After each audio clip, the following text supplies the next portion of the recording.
আমরা অনেকেই বুঝতে পারি নাই যে ডক্টর ইউনূস এটা তিনি আসবার পরে তিনি একটা সেনা সমর্থিত উপদেষ্টা সরকার মেনে নেবেন, কারণ তাকে আমরা অনেক বড় সম্মান দিয়ে এনেছিলাম। এটা তিনি মেনে নিয়েছেন। এটা আমরা তো অ্যান্টিসিপেট করতে পারি নাই, কারণ তা তো উচিত ছিল। আমি সেনা সমর্থিত বসে চাই নাই, আমি একটা অন্তর্বর্তীকালীন সরকার চাই।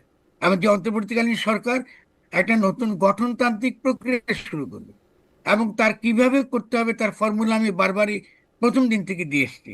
যে তিনি এসে বলবেন যে আমরা আজকে থেকে এই অন্তর্বর্তীকালীন সরকার ক্ষমতা গ্রহণ করেছে, এবং বিদ্যমান যা আইন আছে সে আইন অনুসারে রাষ্ট্র চলবে।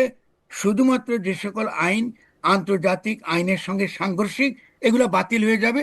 এবং আমাদের প্রথম প্রথম এবং প্রধান কাজ হচ্ছে একটা নতুন গঠনতন্ত্র উপহার দেওয়া। এটা হবে তার প্রথম ঘোষণা। চা মানে লাইফটা ভরপুর, চা মানে ইস্পাহানি মির্জাপুর। এবং এটা করে নিয়ে এসে তিনি বিভিন্ন রাজনৈতিক দলের সঙ্গে কথা বলবেন, এবং তাদেরকেও আপনার ওই যে রিকনসিলিয়েশন এবং রিকনসিলিয়েশন কাউন্সিল গঠন করে তাদেরকে ক্ষমতা অন্তর্ভুক্ত করে নেবে। তো এই কাজগুলো বলা সত্ত্বেও আমরা পারি নাই। এখন না পারার কারণটা হচ্ছে যে হয়তো আমাদের রাজনৈতিক শক্তি, দলীয় শক্তিটা দুর্বল ছিল, বুঝি ওকে।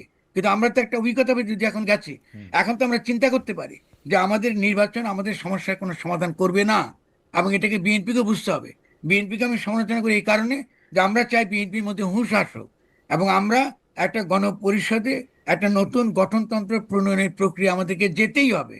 যদি আমরা এটাকে বাধা দিই এবং এটাকে আমরা এড়িয়ে যাই, বাংলাদেশ একটা মারাত্মক রকম বিরোধ, দ্বন্দ্ব এবং হয়তোবা গৃহযুদ্ধের মধ্যে ঢুকবে। কারণ জনগণের যে প্রত্যাশা, তার যে চাওয়া পাওয়া, এটা আমরা মেটাতে পারবো না।